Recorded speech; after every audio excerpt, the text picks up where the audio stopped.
Hello dear students, welcome back. Today our topic is if clauses, which is conditionals.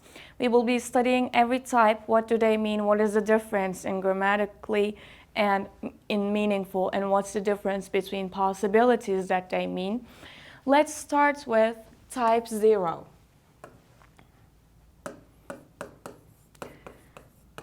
Actually, we have studied this before in B1, but we will go in more depth today.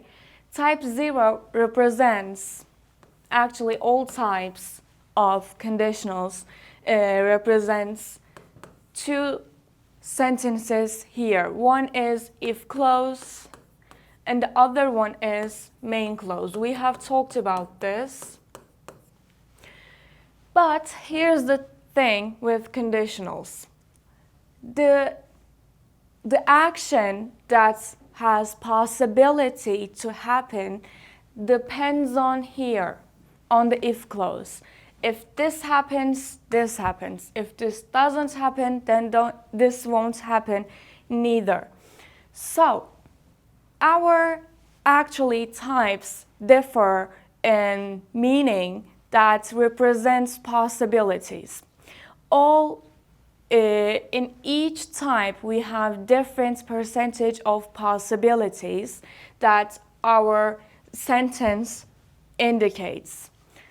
So let's have a look at type 0. Where do we use it and what is the grammatical structure that we use in type 0? First things first, we have talked about the possibility of the action that will occur or happen in main clause. And we said that it depends on the if clause. It depends on the action in the if clause. So also we have talked about the possibility differences between types. So we can do a chart like this. In type 0, we have 100% sure. We are 100% sure that if this happens, this will definitely happen. So what does it mean? The things that are certain, what can we think of? We are talking about scientific facts or things that can be proven.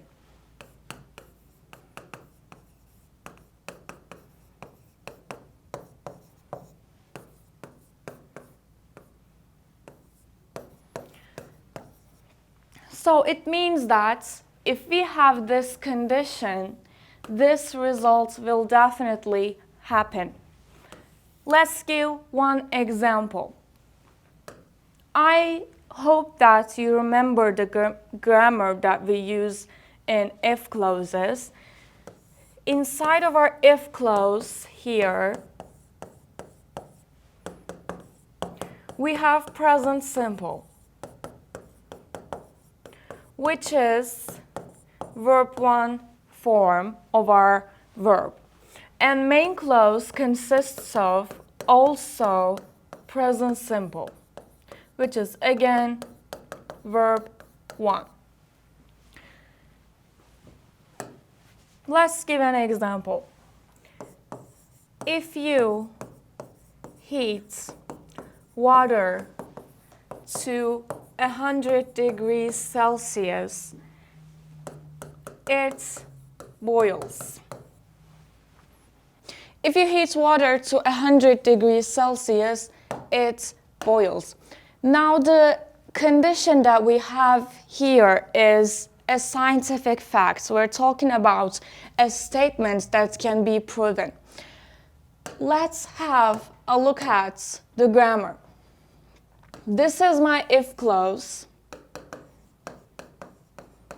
By the way, the use of comma is very important in if conditionals because as you can see, we have if clause and main clause.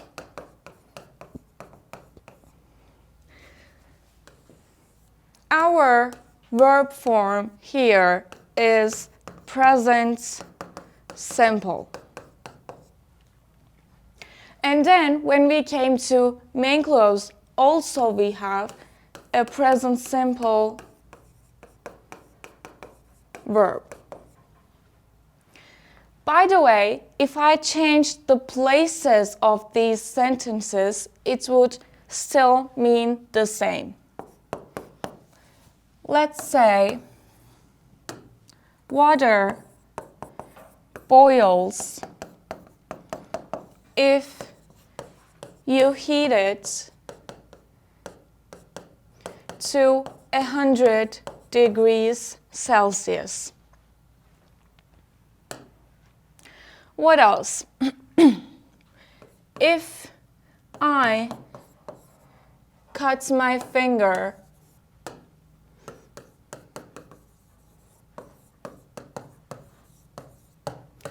it bleeds. Is there any other scenario that this will not happen, that the results won't be this?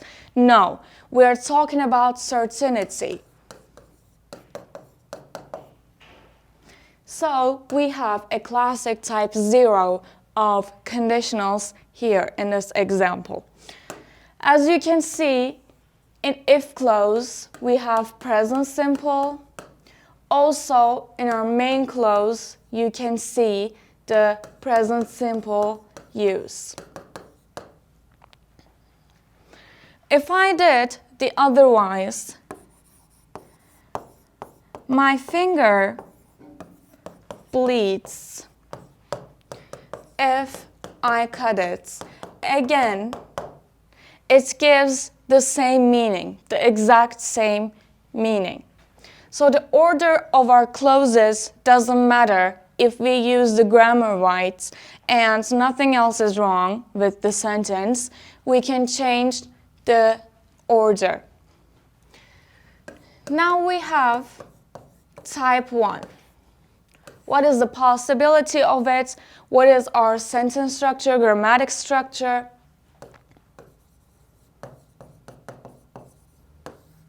Now, as we go from type 0 to 3, the possibility decreases. Don't forget that. In type 1, we have around 70%. It is mostly possible, but we are not sure. We are not 100% sure. There may be exceptions. So in this one, we have again present simple in our if clause, and this time we have future simple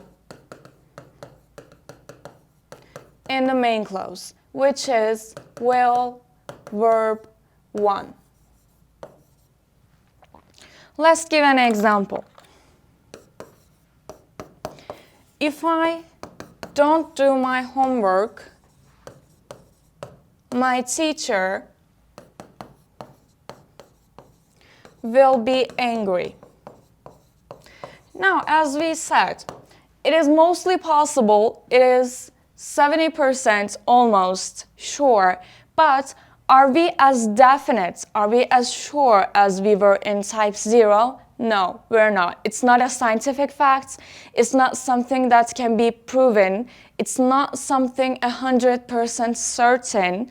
So we use type 1 to give this high possibility, but yet we're not so sure. Let's have a look at sentences, clauses in this example.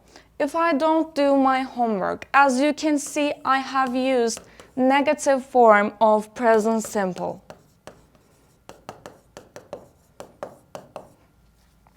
Since my subject of if clause is I used don't because I wanted to make a negative sentence this time, and I used my bare verb. In our main clause, you can see the simple feature here, feature simple, our will and verb 1. So, since we're talking about this, we also have unless. let's take a quick note. I used a negative sentence in our if clause in this example. If I don't do my homework, there is an easier way or an alternative way to do this as well. I can use unless instead of a negative sentence, a negative auxiliary verb. It means if not. If I want to rewrite this sentence using unless, I would use unless I do my homework, my teacher will be angry.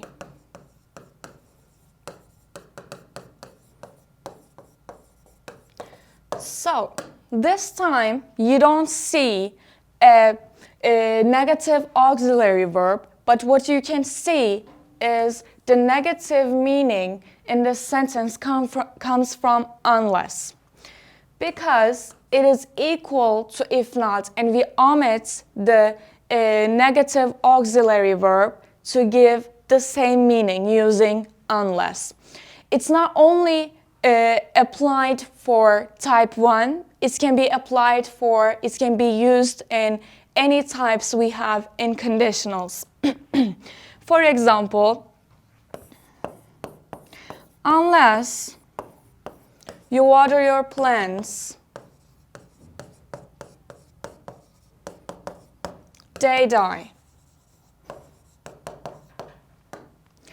As you can see here, actually in our if clause we have a negative meaning, which means actually if we wanted to rewrite it using if you don't water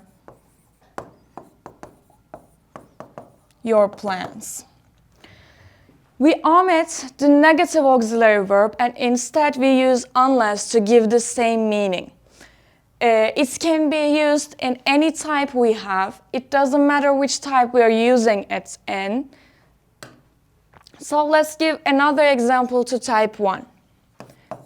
If I be late for my meeting,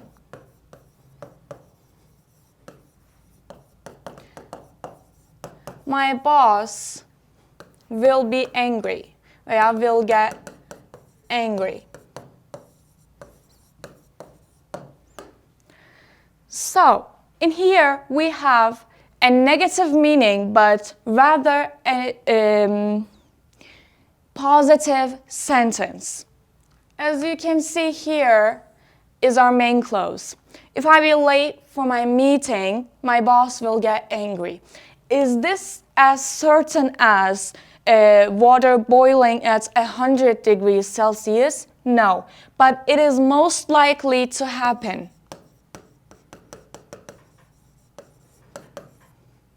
That's why we wrote this sentence using type 1.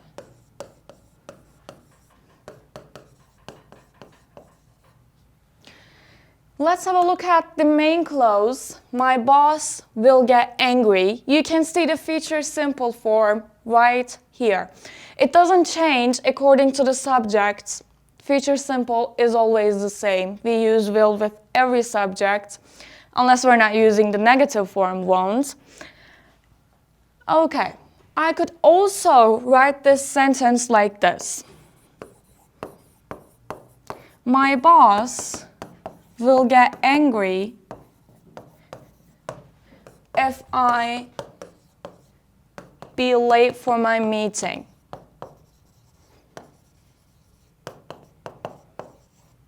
It doesn't change the meaning, it still gives the same meaning. So, we have studied type 0 and type 1. What are the differences? In type 0, we're talking about something that is certain, that is definitely going to happen on condition of the if clause. But in type 1, we have still a high possibility, but we're not 100% sure that it is going to happen or occur, because it is not something that can be proven as scientific facts. So let's jump into type 2.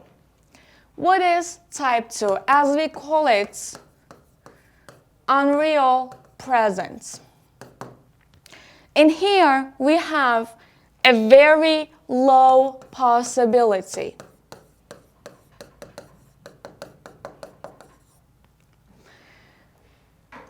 We have, again, an if clause and a main clause. Our if clause contains this time past simple, and our main clause is structured by would, or, could, and verb 1. And the meaning we want to give is, it is almost impossible, for this main clause to happen from now on. Because if clause didn't happen in the past,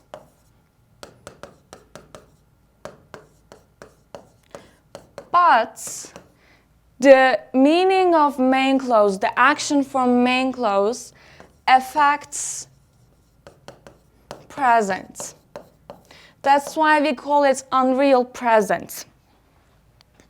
Let's give an example. If I had lots of money,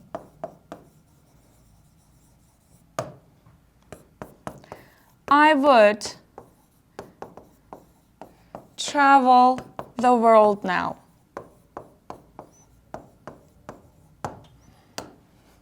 For the first example, I added now for you to understand better, but it doesn't necessarily have to be there.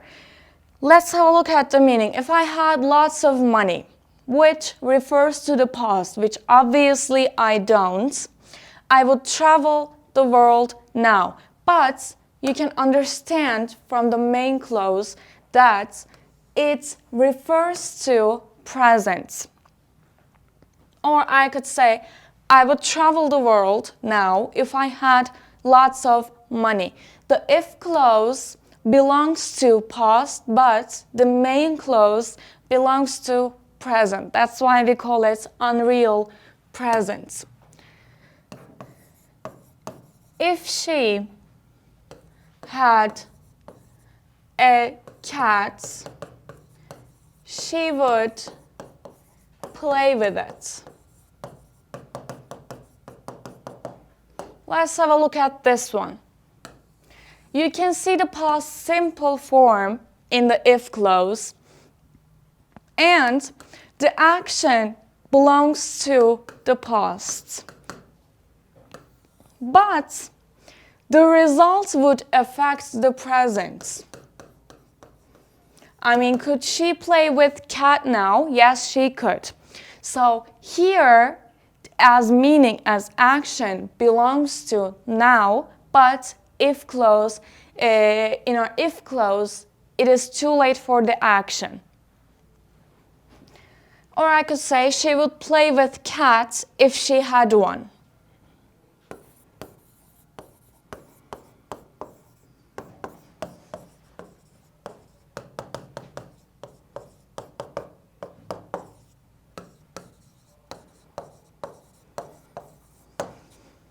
We have one more important note that we pretty much use in the daily life, which is if I were you.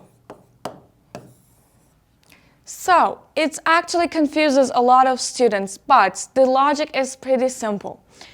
We're talking about something that is not real. When we're using I, he, she, it in the past, when we're making a sentence, be as the verb, we use was, right?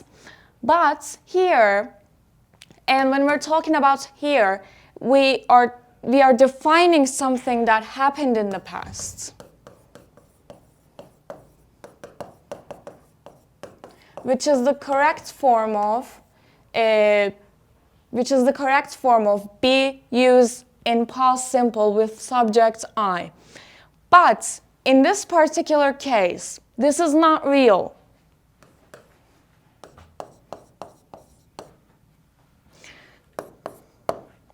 So, when we're talking about something that happened in the past, in a past simple, past progressive, doesn't matter. We use was with I, he, she, it, and were with you, we, they. But we're talking about something that didn't happen.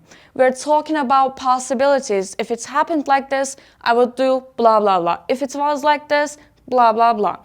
So, you can remember from that this is not real, so we're using the wrong form of be in type 2 if clause. Let's give an example. If I were you, I wouldn't invite them.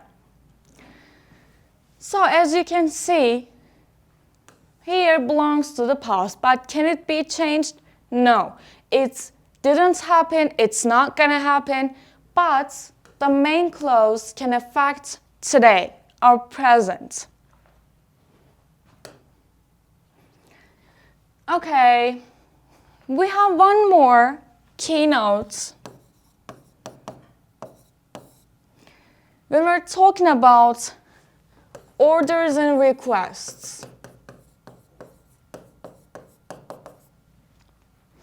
it doesn't belong to any type, but we have a rule like this. If we're talking about an order sentence or a request sentence being in the main clause in a conditional sentence, we have to use present simple. Let's give an example to orders and requests. Close the window, please. Or cook the dinner for today.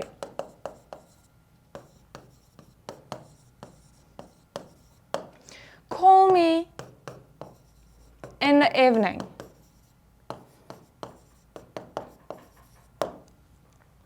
These are our orders and requests. As you can see, we do not start with a subject in these sentences because we don't need one. We're just giving orders or we are requesting something. So we don't start with a subject, which is why when we are including these orders and requests into conditional sentences, we only use present simple. For example, if you need me, call me. We don't have a subject in our main clause. We don't have a subject pronoun because this is an order sentence and we are not allowed to use any subject. If she is in trouble, help her. Again, as you can see, our main clause doesn't have a subject. That's why I only used verb as an order sentence. And the tense used in main clause and if clause is present simple.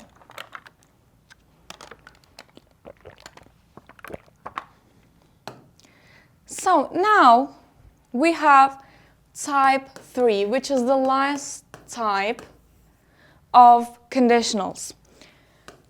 And we call this one unreal past.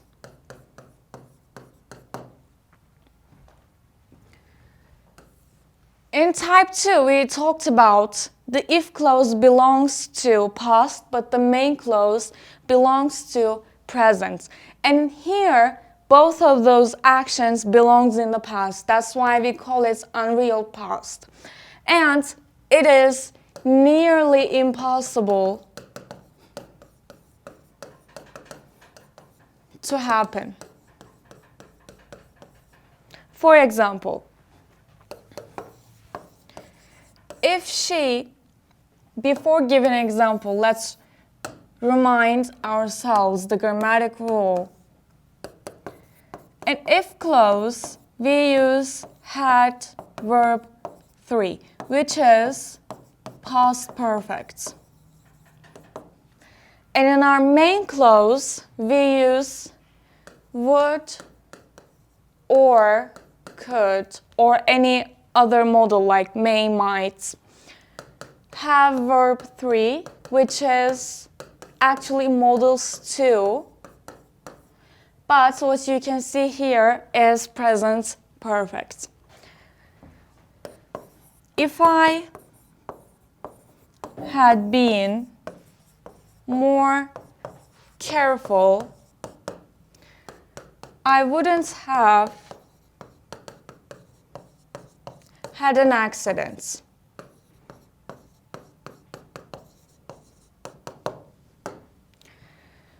As you can see, our first sentence is if clause, and it tells us that I wasn't careful.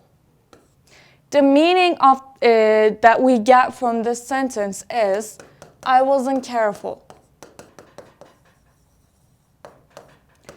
And looking at the main clause, we can jump to a conclusion that I had the accident.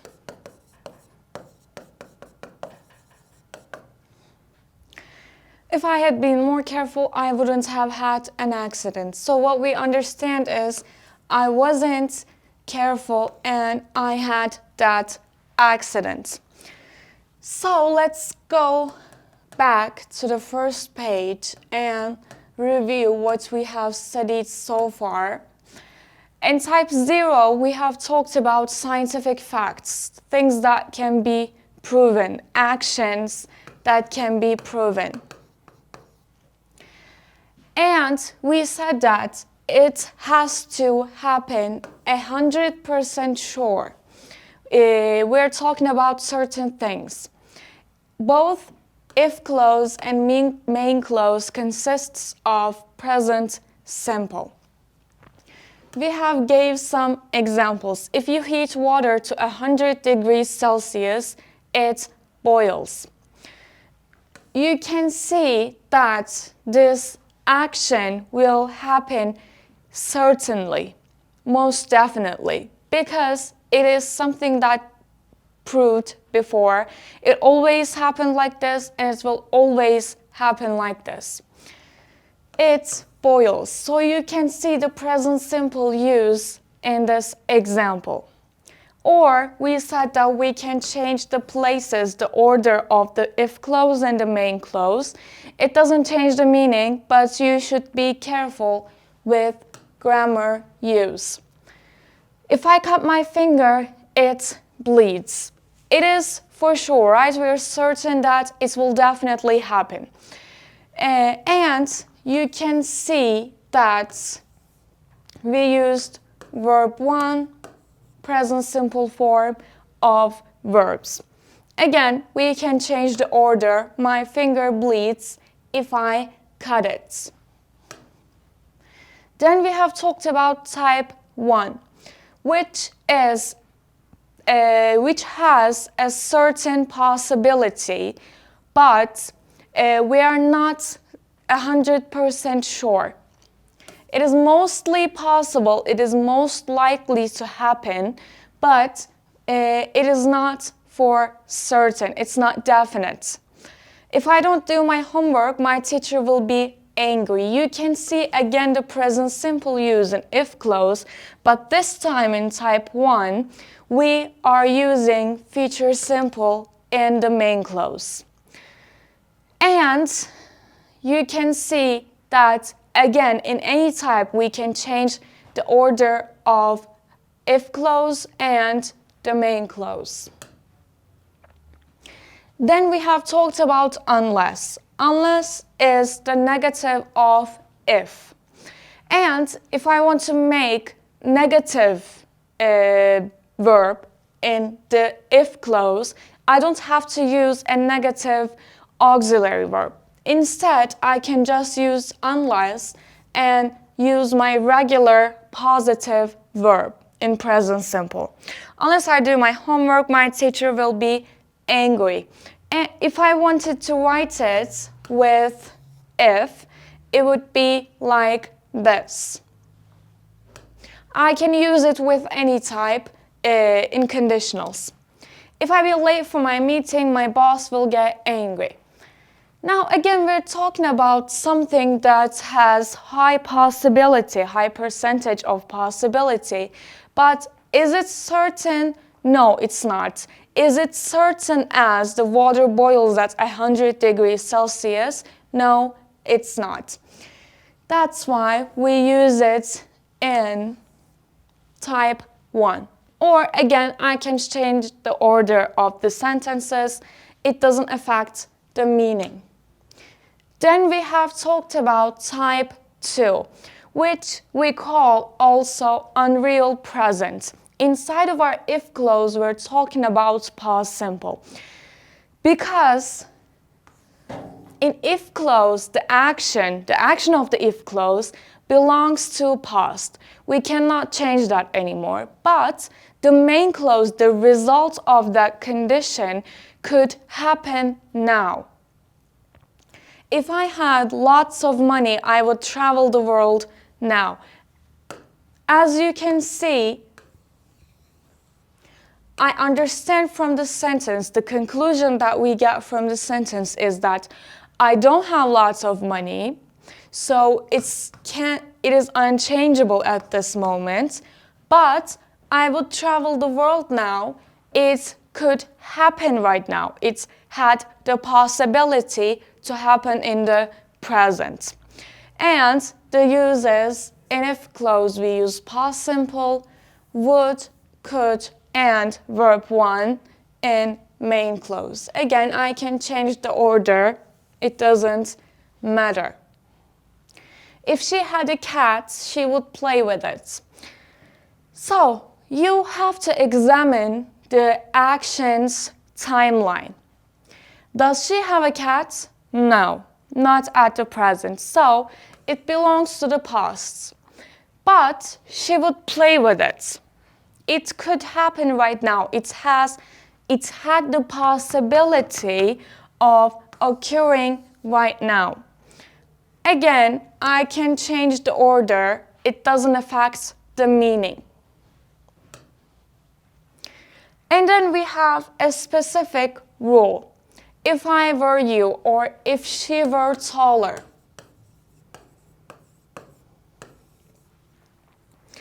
In this one, I gave a clue to remember easily. This subject is, as you know, we use was with I, he, she, it as be form in the past simple. It's the correct form. But in here, the meaning is, in past simple, we're talking about the things that happened, actually happened.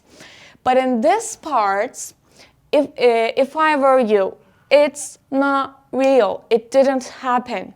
It is not something that has been experienced.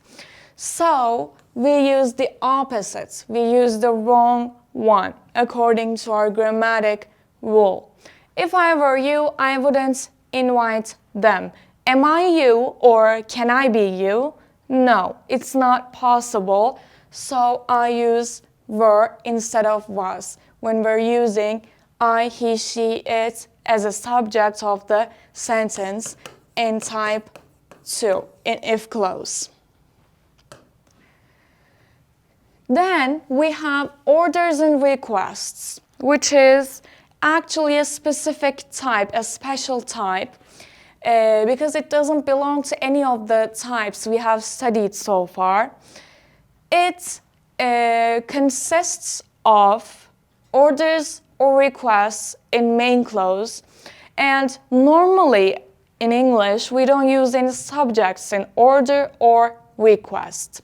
So we have to start with verb, and that's why I only use present simple. Actually, bare infinitive form of our verb. Not necessarily present simple, but it's also not wrong. If you need me, call me. If she is in trouble, help her.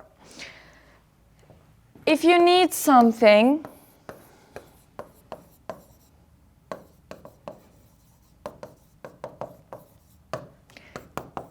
tell him to buy. So, when we are ordering something or requesting something, we use this specific type, but it hasn't the same meaning as scientific facts in type 0. Then we have studied type 3, past perfect, as our if clause and model 2 form in second main clause.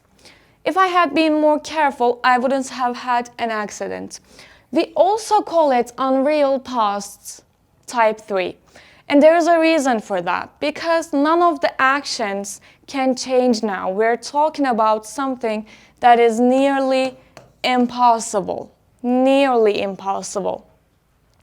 So, also we can jump to the conclusion when we see a type 3 conditional, because we know that it's not can be changed, so we can assume or acknowledge the result of the action.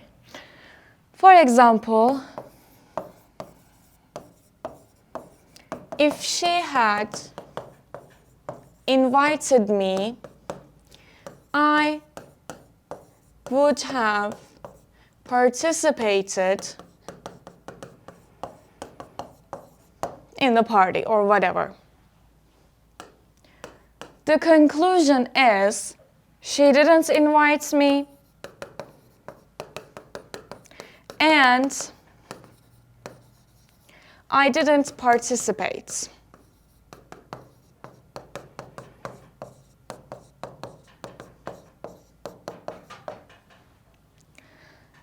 So,